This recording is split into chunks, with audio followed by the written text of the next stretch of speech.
Well, good afternoon to everyone joining us. I hope you're all feeling well.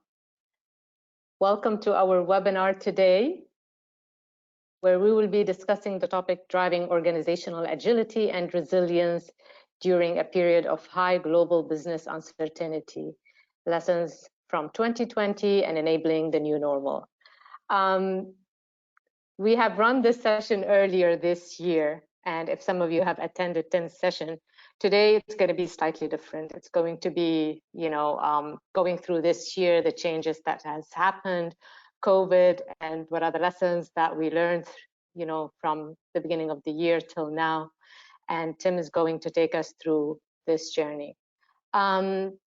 Before I introduce Tim, I would like to remind you all that we will be taking your questions towards the end of the session.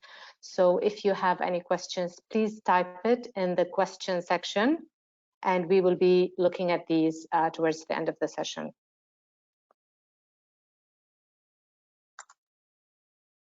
So for those who don't know Tim Shelton is one of our senior alumni. He is well-versed in best practice major project and program.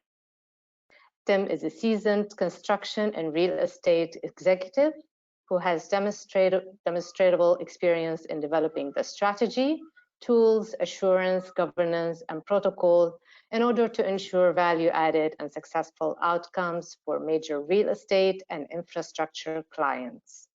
In the UK and Middle East-based career spanning over 17 years, Tim's career has transitioned from traditional consulting roles in commercial management to strategic client-side roles focused on business efficiency and enhanced performance through digitally enabled major asset delivery. As an advocate of best practice thought leader, Tim is a firm believer in adopting collaborative and digital delivery approaches as a means of extracting greater value across the integrated supply chain and to ensure that delivery stakeholders are objectively aligned and sufficiently driven by performance and data.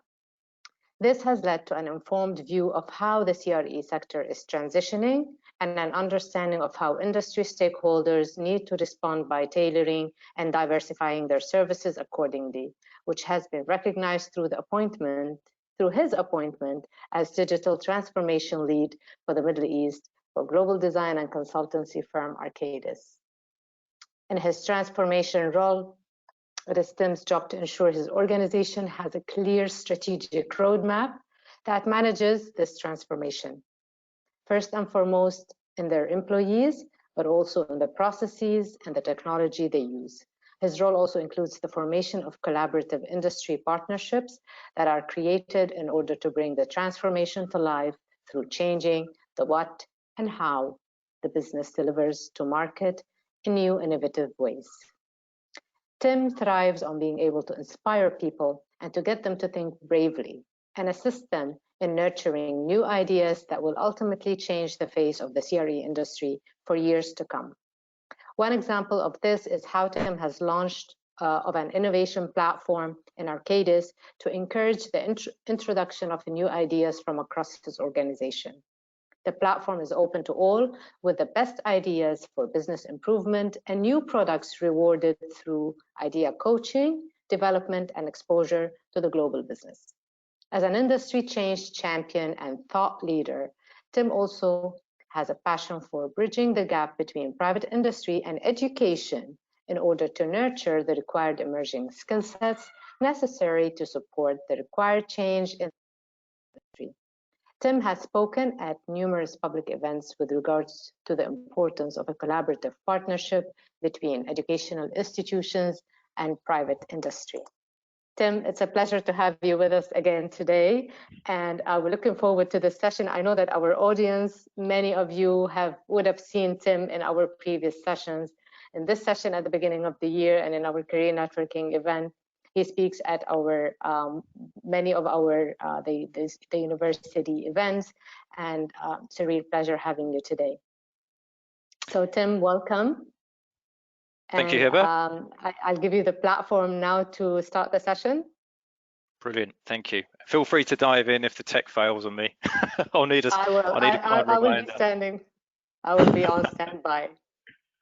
Well, thank you very much for that really kind introduction. It's great to be back. As Hibba said, I was here early March, just as things were beginning to go slightly crazy, I think. No one really knew what was going to be around the corner. I think there was a high level of anxiety in the market. We were all waiting in anticipation of what was going to happen. Year it's been. Lots of lessons, obviously, some good, some not so good. I think it's affected people, not just at a business level, but on an emotional and personal level, obviously. It's affected people profoundly. But I think, you know, there's been some positive sentiment that's come out mainly over the last couple of weeks to do with the vaccine. Markets appear to be recovering, but, you know, tread carefully moving forward. So today is going to be a bit of an overview of, you know, what are the key messages that we can really, you know, leverage from the past year, and how do we really set ourselves up for success in what. So just to emphasize, you know, what's been happening over the last 12 months, I thought this would be an interesting graphic, and it shows the behavior of the three key markets in the Dow Jones, the FTSE and the Nasdaq. As you can see, I did my presentation around the 9th of March, just at the time when there was a rapid decline in market sentiment. And then, needless to say, about a week later, it seemed to bounce back. I can't, you know, obviously attribute that to my presentation. Maybe it was, I don't know. But, you know, it shows that, you know, we are on a slow road to recovery. The markets didn't really react as badly as we thought they might have done, but we do need to tread carefully. And it's worth, you know, at this point, just mentioning some of the sentiment and some of the narrative that's come out of the International Monetary Fund from just, you know, from over the last 6 to 8 weeks. And that is, within the medium-term outlook, there is still a huge amount of uncertainty, because, you know, the forecasts really lie on public health and economic factors that are really inherently difficult to predict. Unfortunately, as well, it also appears that the pandemic is likely to reverse the progress, you know, from the early 90s in terms of the progress we've made around global poverty, and it's deemed to actually, you know, going to be increasing inequality. Economies have become scarred from this. There's no doubt in that.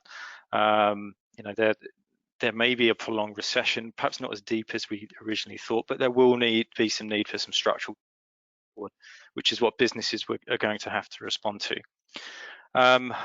There's still some uncertainty as well over the global spillovers from soft demand, weaker tourism, and lower remittances, or lower government remittances, that again will have an impact moving forward.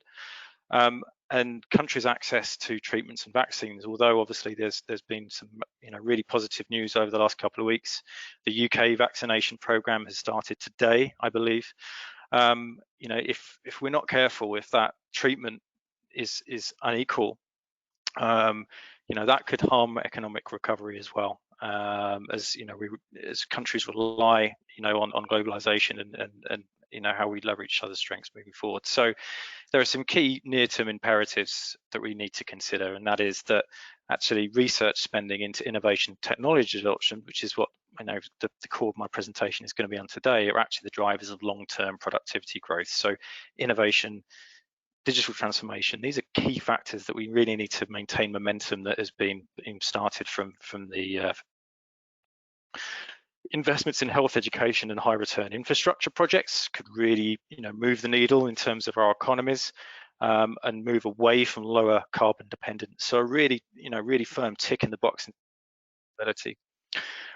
Strong multilateral efforts are going to be needed between countries to fight this pandemic continually moving forward, and speaks to the, you know, my point around having that unequal bias maybe towards developing nations in terms of the vaccination program, something we really need to look at. Yeah, countries need to act collectively in terms of climate change mitigation commitments.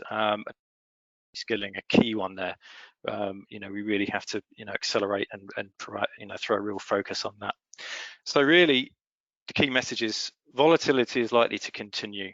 We're going to need to collaborate together, both as countries and businesses. We need to drive technology-enabled transformation. Sustainability is going to be key. to everything that we do. And I'll come on to that more in the presentation.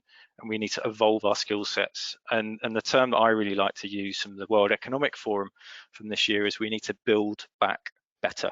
So this is our opportunity. Now, I know we're approaching the end of the year. Quite a few of us will be, enjoying Christmas, albeit perhaps not in the traditional ways that we would like, with social distancing still in force. But it's worth remembering that actually, there are going to be a lot of homeless people, and I've taken this this slide from actually a presentation I did this time last year to actually reinforce the point that in the UK alone, in 2019, there were 135,000 children that were homeless, and it's believed that the pandemic will exacerbate that particular issue. So we need to be thinking that actually, look, we are on the road to recovery, but the very real impact of this is being felt within each of our respective countries. I'm fortunate enough to work for Arcadis, as Hibis said. We have a collaboration with Shelter, which is a homeless charity, and I'd to drive the message that actually we need to educate ourselves around issues like this. First of all, we need to research it. If you come across instances like this and you feel like you want to help, contact a professional. You could even volunteer, lend a smile, and if you do have capacity, maybe even offer a room if the situation allows. So obviously a bit of a negative message there, but really important to remember the negative connotations that this is having, especially around this time of year during the festive period. So that's me. I'm not going to go into myself too much. I think Emma did a great job of that at the top of the call. I've been working in the Middle East now for close to 12 years in a career spanning over 18 years. I'm actually a trained quantity surveyor within the construction industry, and I've worked within the real estate and construction industry for my entire career. As Hibba said, I got my MBA from Manchester Business School. I'm now a senior alumni and an ambassador for the university. So, really keen to support the university and the skills that the university breeds for next generation executives. So to kick off, then, I think the world was changing even before the COVID pandemic. I've just put a number of mega trends there, and this is actually the same slide that I had in my presentation earlier in this year. These are mega trends that you'll all recognize, mass urbanization, demographic change and migration, climate change, obviously in the transition to cleaner forms of energy, digitalization, cybersecurity and AI. Our natural world needs more protection, globalization, geopolitical shifts, well-being, all of these things we were aware of. I think what COVID has done is just shine a light on them, in order for us to address issues like that as we become more resilient and agile, as businesses. For my own business, with Arcadis, we really have put a focus as part of our new strategy from 2021 to 2023 on four key pillars, and that is urbanization. That's obviously being a real estate consultancy or design and consultancy business. That's we see a tremendous amount of pressure being put on city resources and the need to do things differently, do more with less effectively. Climate change, it's severely impacting everyone's way of life, I think it's fair to say, and this will become a global imperative as we move forward. I'm not sure how many of you have recently seen the latest David Attenborough documentary. There's some pretty scary messages in there, but nonetheless some real opportunities for us to act and to do things differently in order to really combat climate change. Digitalization, I don't think it really needs any more explanation. With the tools and technology that's out there at the moment, what that is really doing is putting services directly in the hands of users and data at the center of our business models, which again, I'll come on to in a minute. And then lastly, societal expectations. So demanding companies and governments to act with integrity and create a resilient, sustainable, inclusive future. The ESG agenda is something that is incredibly important and will become a critical factor in future investments moving forward. So every business really needs to consider the implications of ESG on their business models moving forward. So what's COVID done? Well, I think COVID is really shone a light on what I think are 5 key issues, which have then given rise to us to look at our business models and to see how actually we can drive more resiliency to hit those mega trends as I've just gone over. So obviously the first thing it did was just throw a light on business continuity and crisis response. Did we actually have mitigations in plan for a global pandemic? Well, of course not, but it did teach us a lot about how we could react to similar things in the future. Our workforce well-being was put high on the agenda. The engagement with our workforce, the communications that needed to happen, how we continued our business, working remotely. A lot of offices, or a lot of businesses went from, a fully housed office workforce to remote working in a matter of days. And it forced the issue around technology adoption and things like Microsoft Teams, Zoom calls, things like that. Operations and supply chain. Global integrated supply chains, the fragility of those and integration of those was suddenly thrown into question.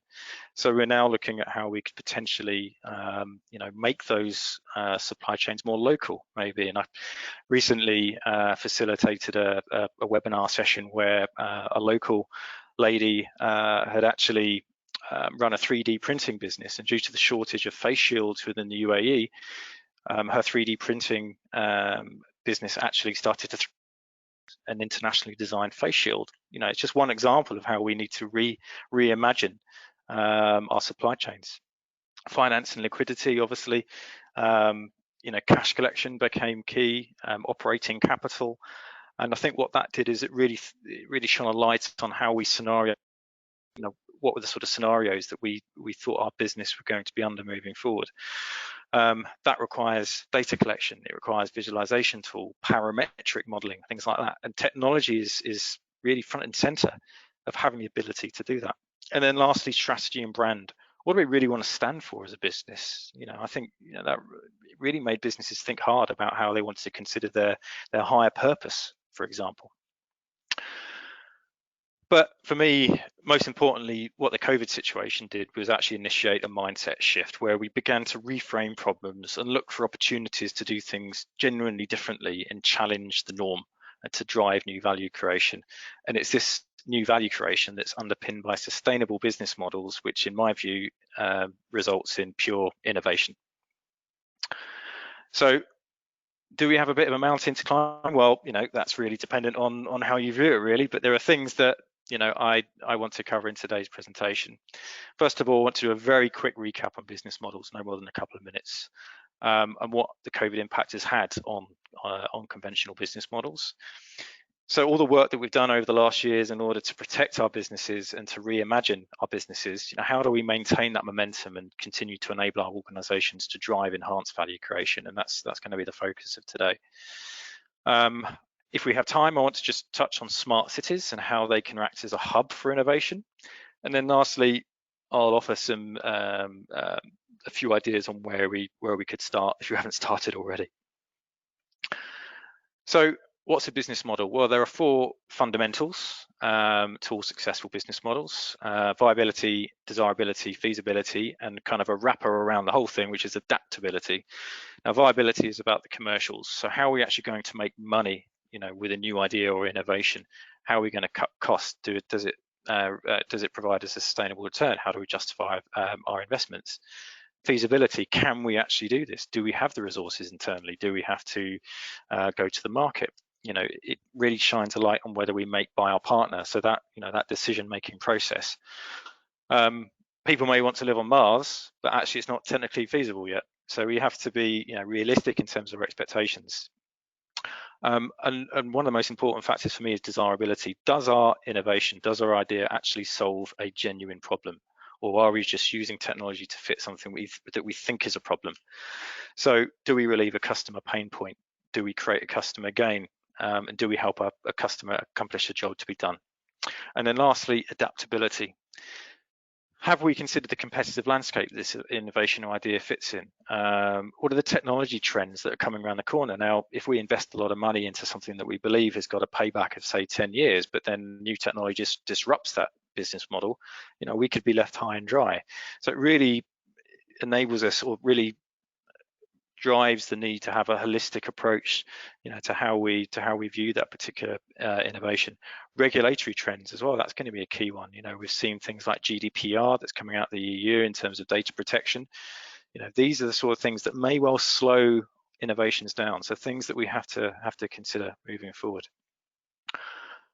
So what's the COVID impact been? Well, there's a lot of things that have happened because of COVID, and I think looking at the business model canvas, it's a useful way of actually helping us frame what our current business model is and where the sensitivity and stresses are as a result of what the impact has done, or the COVID impact has made on those business models. So, for example, channels, how we actually deliver value to the market.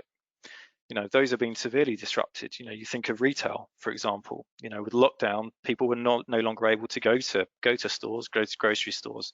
Everything became online. So a real stressor there, and I'll come on to an example of how two different companies have collaborated to fill a gap in the market. Our cost structures, our operational cost structures, our revenue streams, all of these were squeezed as a result of COVID. So I think, as I said, COVID, I don't want to go too much into the business model, so I want to come on to some examples in a minute. But I think it's a really useful, if you haven't done already, really useful way of framing, as I said, your current business models and how they could be evolved, to really solve those conventional business issues. I want to just come on now to a couple of examples of what I believe are a genuine examples of innovation during a COVID era. Now, the first one is a company called Downtown AI. They analyze, map, and predict human movements in cities. They are part of the Techstars program, which again I'll come on to a little bit more later. And this is a company that I was very close to through the mentorship of a startup through Arcadis. Now, I'm hoping through the power of technology that I can get a video to work. Let's see. Okay. Countries all over the world are now declaring lockdowns in order to slow down the coronavirus pandemic and save lives. But on a city level, it's hard to understand in which neighborhoods and open spaces lockdowns are being preserved, and in which areas authorities should invest more effort to enforce the lockdown. Downtown.ai uses machine learning, large locational data sets, and real-time visualization to map and analyze the entire human movement in cities, including all modes of transportation. We can provide an immediate solution to cities and countries around the world. Within 2 or 3 days, we can deploy a virtual dashboard that maps the hour-by-hour human movement in their jurisdiction. Using our human movement mapping with daily updates, authorities can easily identify which neighborhoods contain a higher proportion of people who are neither at home nor at work, providing them with guidance on where to focus enforcement and education efforts in order to slow the spread of the virus and save lives.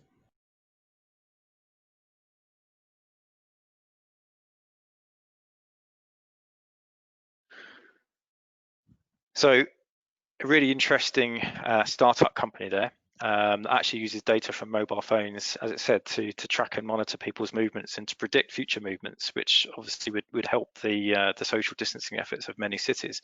Now, actually, that same company, there are other use cases for that particular technology.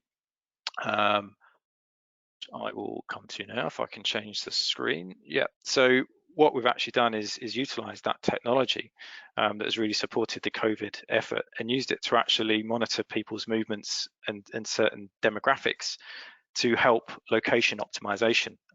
In this particular example, if I just get the thing to play, we're monitoring people's movements around Dubai. And we are monitoring the people's movements of around Dubai, of those who interact with certain retail stores and retail malls.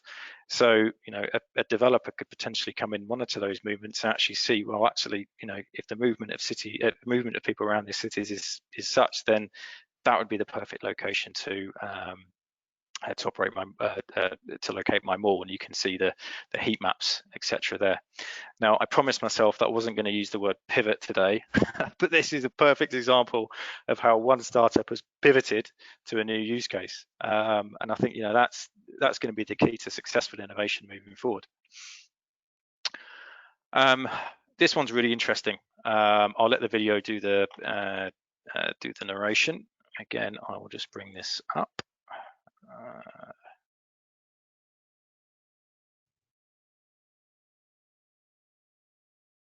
So in the standard workflow, probably the most precious resource we have on the site is time. And traditionally, you would have to sacrifice time out of your given day to go harvest pictures and take them and organize them. The big problem with capturing progress of a construction site has always been unstructured data. So with HoloBuilder, you've got a system that if you put the data into it correctly, you'll unlock the machine learning capabilities of HoloBuilder. And then now with Boston Dynamics Spot, it's a lot easier to capture this data in the proper way, consistently, and in the same location over time. Now, the project team is afforded daily construction photos, harvested accurately, and again in the same exact location with a high degree of fidelity without having to occupy or offset any of the staff's time. We're most excited about getting Spot in the field, and we're excited to get Spot into the hands of real users on real job sites and to figure out where other applications of this technology can take us.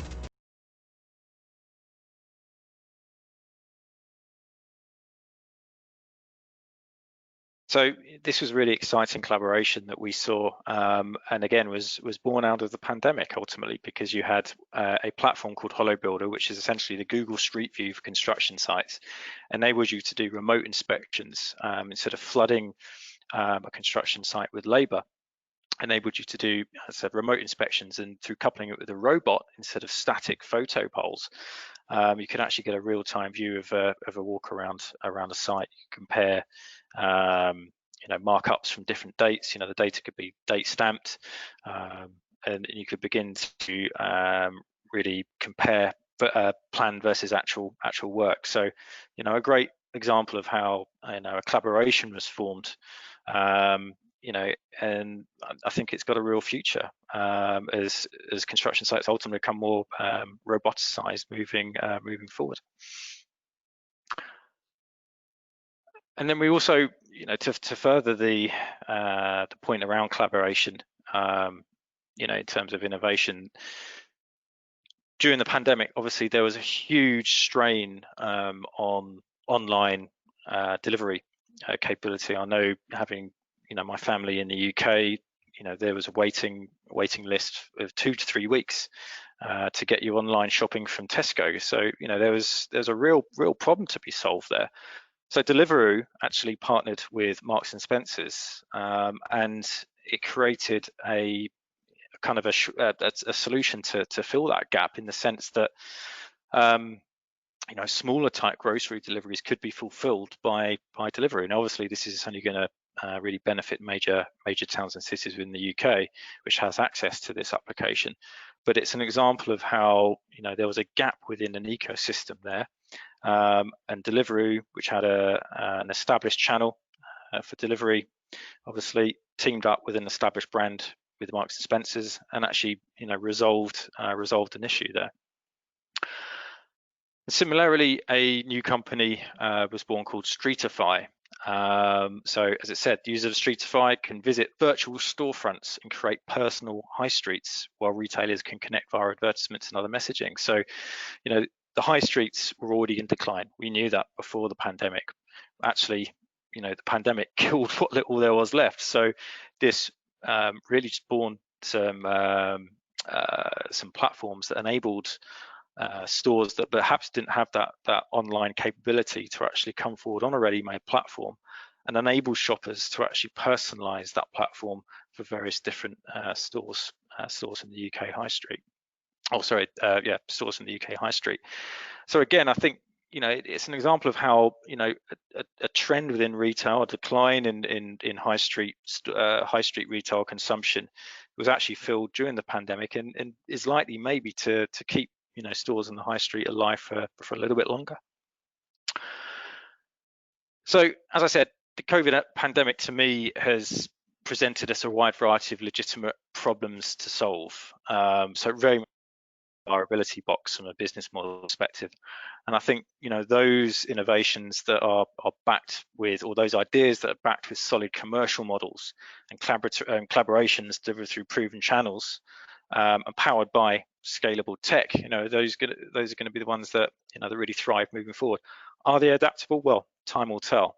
I still, I firmly believe that the examples we've just seen there have got a fair amount of longevity and solve, as I said, more longer term trends.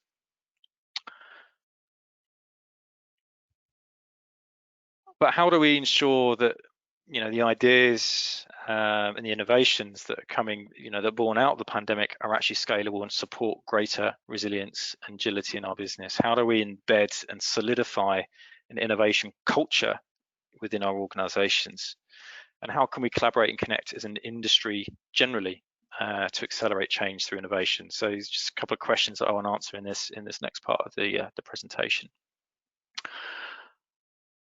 What I thought I would do, and I debated whether to bring this this summary in at this part of the presentation or towards the end, but I actually want to show it now so I can show some examples of this. I thought I would use the McKinsey 7S model as many of our MBA alumni or current grads would be familiar with. So just working our way down in terms of strategy, I think what the pandemic has done is actually really made us focus on our customers more, because they're our revenue generators. I think we'll see more customer centricity and new ways of actually producing new propositions for our clients through approaches such as design thinking, which again I'll come on to in a minute. But we also need to rapidly deploy these products at scale. How do we actually do that? Well, we do that through model. Where we use agile at scale models, processes and operating models that maybe were born out of the technology and software industries are actually beginning to encroach on more traditional industries. Sustainability, as I said, is going to be key to strategic definition moving forward, and we have to run the business while at the same time changing the business as well, which is an incredible challenge as we try to transition from one operating model to the next while safeguarding our existing revenue streams and transitioning to new. As I said, in terms of structure, really trying to develop operating models that are agile at scale. And if we're successful in developing scalable products that facilitate new market penetration, that gives us opportunities to operate on a more global and international playing field. What I believe we'll also see is actually tech-enabled business units. So instead of a technology or IT function sitting as one silo within a business, you'll start to see that running horizontally across all business units. And actually, business units will be responsible for their own tech enablement. So it's almost a tech or decentralization of the tech function within organizations. In terms of systems, we'll see how we as businesses need to capture those innovations is born out of our employees and from our clients. How do we actually incubate those? How do we scale the right technology or right ideas, and how do we offer those to markets a lot quicker? We obviously need to automate and reimagine our processes. Now, I imagine that a lot of businesses that you guys represent today have already started doing that, and if you haven't, you need to start doing it pretty quickly. We need to start looking at enterprise architecture models, data protection, cybersecurity, new functions within business that maybe weren't there 2 or 3 years ago, that are going to be key to actually driving technology through our businesses. We need to start looking at more specific KPIs and performance monitoring criteria around tech and sustainability. In particular, ESG, as I said before, is going to become increasingly prominent within all industries moving forward. And that last mile delivery or product deployment within local markets is going to be key. So, maybe having a scalable product that's 80% there, but then having local teams that really deploy amongst key clients who do that, the last mile 20%, and having an operating model to facilitate that is going to be really important. We're going to need different skills in order to do this, I have no doubt. So, we need to have a structured approach to how we engage with new ecosystem partners, for example. How do we know that the right ecosystem partners are the ones that we want to do business with? So it's really going to throw or shine a light on that particular issue. We need to start developing a common language in regard to our transformation, so we're able to better engage people and get people within our organizations not concerned overly about technology and how they believe it could their jobs, but actually how it could create more value through acquiring new skills. So, repositioning their skill base to another particular function in the business, for example. We need to have those digital translators within the business, and we need to have a very definite learning strategy. Instead of being reactive to the market, we need to be more proactive. What are the sort of skills that perceive or foresee that are going to be required in the next 3, 4, 5 years? So it's going to be more difficult to predict over the next, over the longer term, but to have a strategy in place is going to yield dividends moving forward. As I said, agile and scaled product development in order to have that go to market and fill the specific problem that our clients have in a rapid way, in an iterative way, requires a completely different approach to what many businesses are looking for or have been used to. And it requires very specific skills. So my own company, for example, we're actually now looking at those agile models and the sort of product owners, product managers, scrum masters, for example, that we're going to need within our business to facilitate this changing operating models. In terms of our staff, we need to empower them to be life-led. I'm onto that again in a minute, but there is no doubt that actually acquiring skills and learning is actually a skill in itself, and you'd be amazed at how many people find that really difficult. We need to look at workforce of the future, change teams, and really driving that innovation culture. How do we facilitate that as a business? In terms of our style, it's going to be requiring new approaches to customer empathy, so new approaches to proposition development. Design thinking is one such example, and I'll come on to that again in a minute. We need to look at how we interact with our clients on a more digital level, so through platforms, for example. That client experience is going to be key. It will shape how we run ourselves as a business.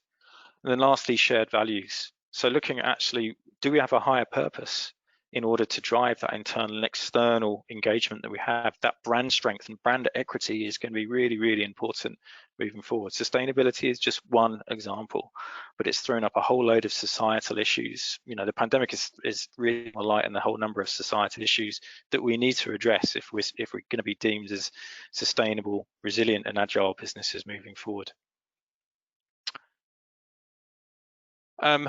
Desirability, I mentioned design thinking. It's really looking at those customer jobs to be done, looking at those pain points, those gain creators, getting people out there in the face of clients and actually, delivering a message with empathy. So we actually identify real problems to solve.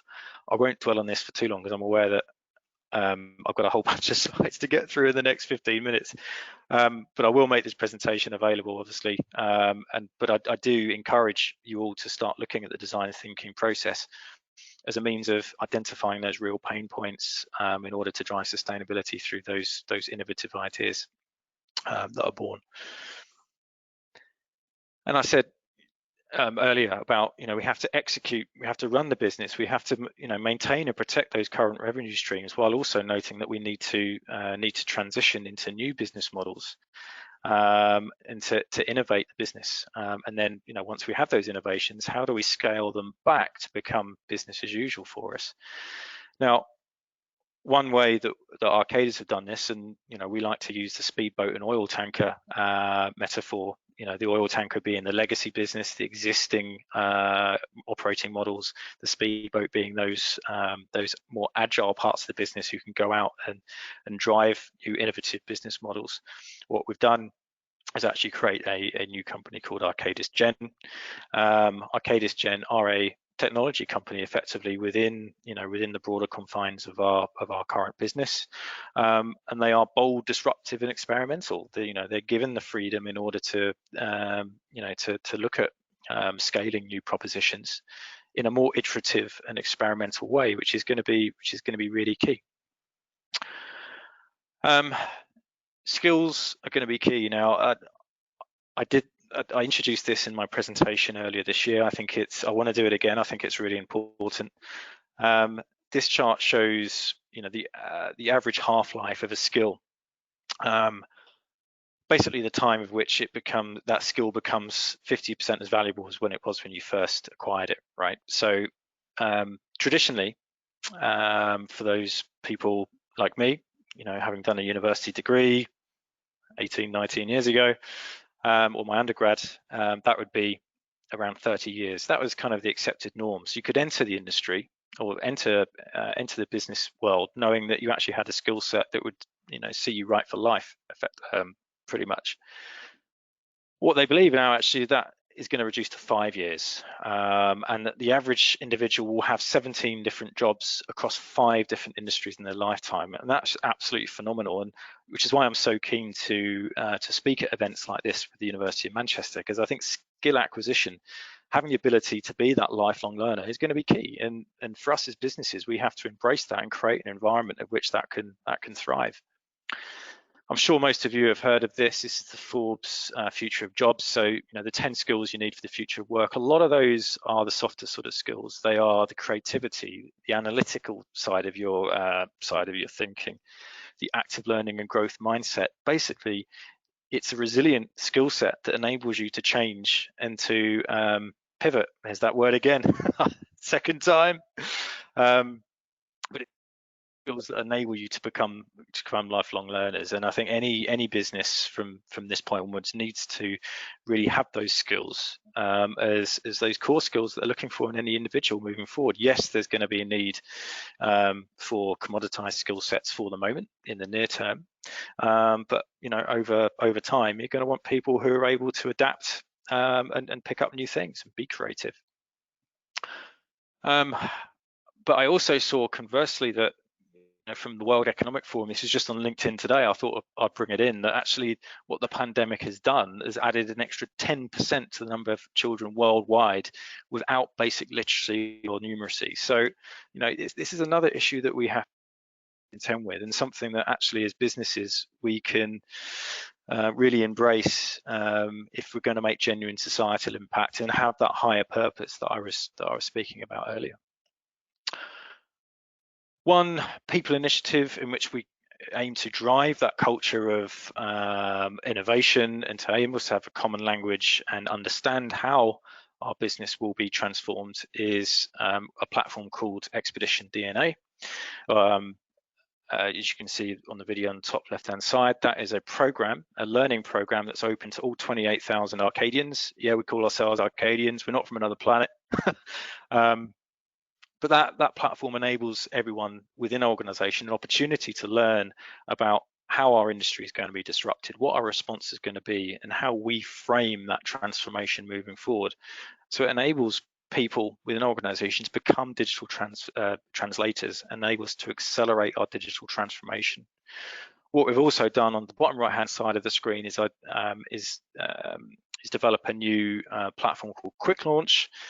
This is basically a platform or our innovation funnel that enables anybody within our business to come forward with an idea, and it takes the idea through the development of a business model process. So you look at a lean canvas, you're able to validate the 4 business fundamentals, you look at a business case, funding streams, scalability, etc. So we're able to then identify those innovations that we believe have that longevity that will again support our transformation moving forward. I realise I'm going very fast. I apologise for that. That serves me right for having too many slides. What we've also done is actively engage within our communities as well. So you can see that's me at the bottom left-hand side, tough crowd, bunch of 5-year-olds, but it was really to drive the message about what we do as a construction industry, what it means, how are we going to respond to those mega trends, how are we going to transform ourselves, and really get people excited at a young age about, you know, the impact that they can have as the world evolves over the period of time. We also did a work experience program again with a local school where we took 5 16-year-olds through a vocational training program in 4 weeks, where they actually produced a design for an eco classroom at their school. And that was an industry sponsored initiative where we collaborated with a number of industry stakeholders. And then lastly, we started to recruit different types of grads. So this is Marco. He joined my team maybe a year ago. He doesn't have a conventional skill set. He was interested in digitalization. He had a whole bunch of skills in regards the use of different technologies, but most of all, we saw in him a real enthusiasm and motivation to learn and pick up new skills. And Marco is now thriving as part of our digital transformation team at Arcadis. But above all, I would say fragmentation is definitely the enemy. We need to work collaboratively as businesses, as an industry, if we're generally going to change things. Now, The next slide I actually developed specifically for the construction and real estate industry. I won't dwell on it for too long, but basically it shows the different roles and responsibilities that different tiers within our own industries have when it comes to transformation, innovation, and just the evolution of business more generally. So it's really up to the governments to create that vision for any particular industry. It needs a collaborative approach to standards definition. They need to look at how grants, bonuses, and subsidies for new technology adoption could be driven from top down. How the government could partner with new educational ecosystems to actually develop the new STEM skills that are going to be needed to drive the business environment moving forward. For clients, it's about mandating and measuring technology adoption and sustainability, or ESG criteria. It's defining and effectively contractualizing what they need from the supply chain in terms of information and data. It's the organizational capability and ownership. Lots there, and again, I'd like to dwell to speak more on this, but I think we're going to be running out of time, unfortunately. But the main point is there's different roles and responsibilities throughout the supply chain. We need to collaborate together. We need to become more integrated if we're generally going to drive the change that's necessary, within our businesses moving forward, and to hit those mega trends and to have that societal and environmental impact that we so desperately need. Smart cities. Now, smart cities, I believe, are actually going to be the hub for a lot of this change moving forward. Cities generally are accountable for 80% of the world's. Actually, $400 billion is required investment to strengthen that urban infrastructure within cities moving forward. Cities consume 2/3 of the world energy, and they're responsible for 75% of global CO2 emissions, whilst 2/3 of the world's population will be living in cities by 2050, which is a 2.5 billion increase to that of today. These are scary statistics, which again just really emphasize the need for cities to become smarter and to play their part in this change moving forward. 1.5 million people will be moving to cities every week. Just astounding in my view. Now, one of the ways in which Arcadis have kind of used this message as a means of showing their higher purpose and improving quality of life is to actually establish a program called Techstars, where we take 10 startups every year, which come forward with ideas around how they can solve those contemporary issues contained within cities moving forward. And it's all based upon us acquiring innovation from the market to, again, speed up and transform our transformation. So we've got the program's now 2 years old into a 3-year program. So we have 20 startups that we're working with, and I just thought I'd take you through some of the startups that we're working with now. Geofluxus. Okay, let's do the video.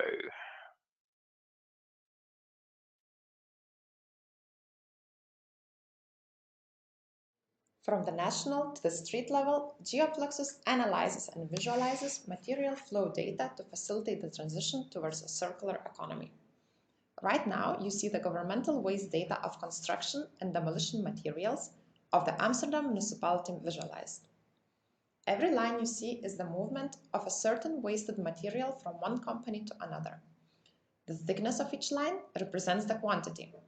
Hovering over a line reveals more specific information about the involved economic activities, the composition of the waste, and the applied processing method.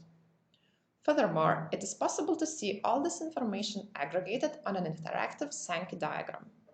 A number of additional filters makes it possible to refine your search in order to find the specific material with the highest potential for circularity.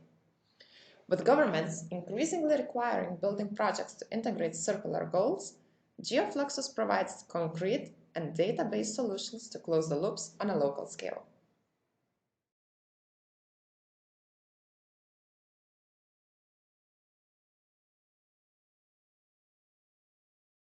I think that's a really great example of how a particular startup is trying to really drive the whole notion of the circular economy and to reduce waste specific to material, which is obviously very close to me in my industry. So again, a real problem and having a genuine impact for scale moving forward. Where are we? Another one is Propfolio. Propfolio are a company that I actually mentored this year as part of the startup program.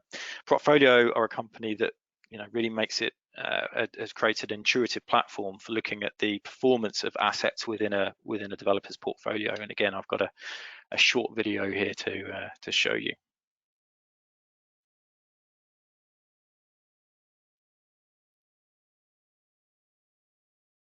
Welcome to Propfolio, proprietary software used to store, manage, and analyze all of your real estate data in one clean, accessible, and robust online portal.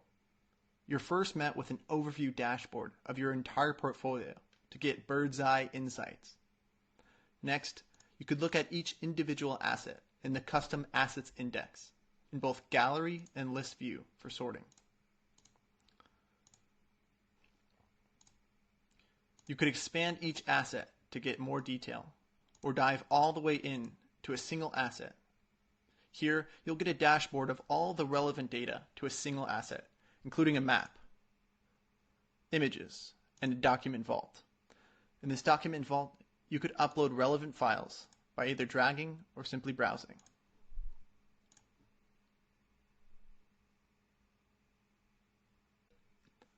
Adding a new asset to Propfolio is as simple as uploading a CSV. You could do a single asset at a time or in bulk by either entering manually or simply uploading a CSV or TSV. Propfolio will then ask you to confirm each header to make sure that it's matched correctly. Next, simply click Review. Here, you'll be able to review all of the assets that you're about to upload. Click Continue.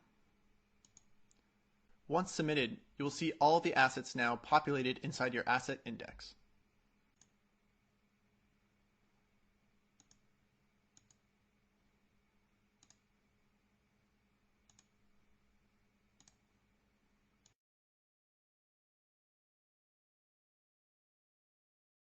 So as I said earlier, the whole point around having structured data and able to visualize that to enable you to actually look at the health of your business is going to be key. And you'd be amazed at actually how many businesses require intuitive platform like that.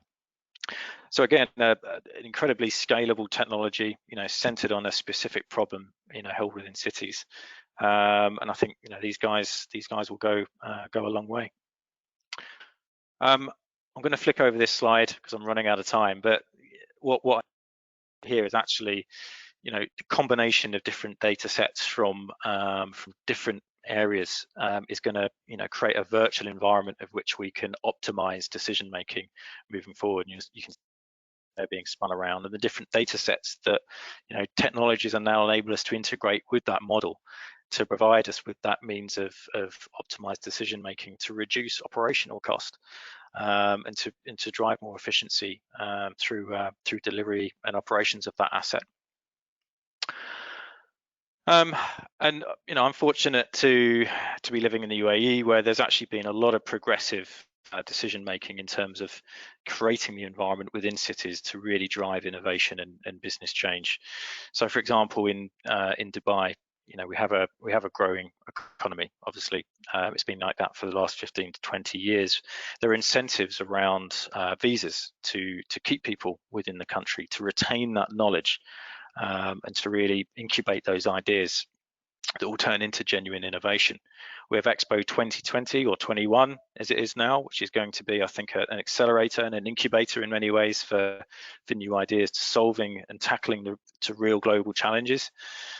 We have new 100% foreign ownership laws for businesses, which is an attraction for businesses to relocate here. We have an influx of young talent, as Dubai is obviously a very attractive place to live.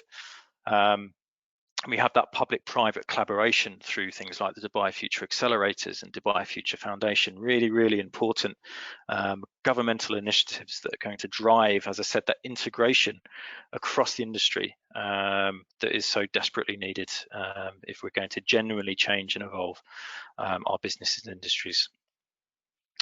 Where can we start? Well, we need to stress test those existing business models. If you haven't done already, use that business model canvas to really identify those pinch points and where we need to very quickly adapt and evolve our business models or even create new ones. We need to consider our vision and purpose and really take the first steps to embed a culture of creative thinking in the business, inspire and empower our workforces. That's key. We need to consider whether we can make, buy or borrow approach to capability acquisition. So it's not, we shouldn't have to make things each and every time. There could be genuine solutions out there in the market that actually bring them into our organization. We could unlock further and create that customer game that I was talking about. Set targets and monitor. That's absolutely key. So, beyond traditional business KPIs, we actually need to look at things like technology adoption, reduce cost to serve, etc. And ESG, again, is going to be an important one.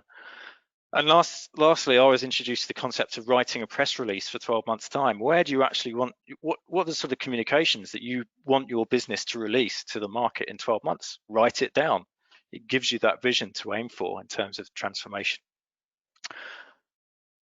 And lastly, I'm nearly there. That's my son, Toby. He's 9 years old. It's about inspiring and empowering people. You need that vision, you need that higher purpose in order to really mobilize a workforce and get behind something different. And I would ask you the question, what part will you play in building back better? So we climbed the mountain at the beginning of the presentation. Down it, I would say, be brave, become a life learner, be curious, and enjoy the ride. Thank you very much. Over to you, Hiba. And I've left 3 minutes for questions. I'm really sorry. Thank you so much, Tim. I don't want to rush you. I think everybody's enjoying the talk, so it's okay if there are some points that you would like to mention again or go over. I'm sure that the audience are happy to stay a bit longer. Or we could look at the questions. Yeah, I've got time for a couple of questions. Yep. Right, okay. So we'll go to the first one. The first question is from Fatima, and she's asking, businesses and entrepreneurs are siloed more after the pandemic.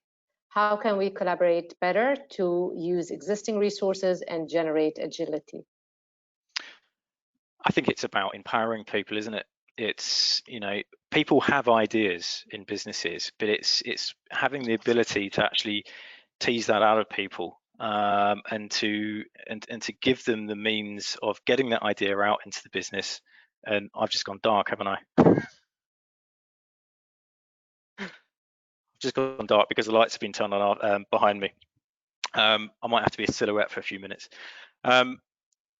Yeah, it's about bringing that idea out, putting it on a platform, and having the processes and enabling environment within the business to actually take that idea and to validate it and to drive it, into a firm proposition moving forward. Now that an individual needs support in order to do that, and there are things that you can do as a business without too much investment to create that sort of environment and that innovation flow. Excuse me a minute, I'm just going to turn the light on so you can see me. I think with the lights changing and the sunset, it's just we all have to modify our lighting. Yeah. with color now. With color, yeah, with Technicolor. So I hope that answers your question. I think it is difficult. I know that a lot of companies are struggling with liquidity. They don't know where to place that investment for best use. But I think so much around things definitely is about empowering people and to bring those ideas to life. And if you can create the processes to do that using that business model approach as I introduced, I think you're off to a great start.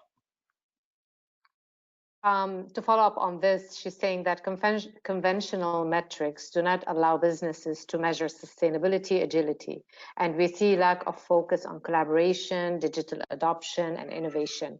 How can businesses or managers align their processes to meet actively? Again, I think it's similar to the first response. Yeah. Now, it takes a lot for a company to reimagine how success is going to be measured, right? And it takes a Yeah. brave business in order to change that. So I think just a couple of KPIs that, you know, begin to embed themselves within each different business unit, and maybe look at your approach to sustainability. What's the vision? What vision do you actually want to have as a business? What's your higher purpose? That is so important now, and it's becoming more and more important moving forward. I think, especially because of the pandemic and the spotlight that's been put on societal issues, and people and empowerment. You know, there's so many problems out there that we need to solve. You know, Absolutely. create that vision and really drive your higher purpose, and everything cascades down. You know, but you know, how are you going to identify yourselves in the market? Be different, be brave. You know, I think it's really, really important. Yeah, differentiate yourself from the others and see how you can stand out. Yep. Let me see if we can take, if you have any questions, please type them in the question box. And what I would say is, unfortunately, I do have to go in a couple of minutes, but if people want to ask questions, you know, please feel free to link. Email Hiba, or I'm pretty active on LinkedIn, so you know, feel free to connect with me. I think this presentation will be made available for wider use. It's going to be posted on our channels, yeah. So you can go to our website, www.manchester.ac.ae, go to the events section. It will be posted there, also on our social media platforms.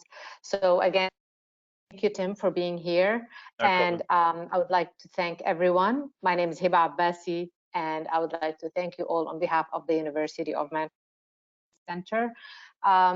We look forward to seeing you at our future events and to seeing Tim again in the future with something new and perhaps more updates on what's happening with Arcadis and with you in specific in your industry. So thank you all for joining us today, and we look forward to seeing you at our future events. Have a great evening, everyone. Thanks for the opportunity. Stay safe, everyone. Thank you. Stay safe, everyone. Have a great evening. Thanks. Bye-bye. Goodbye.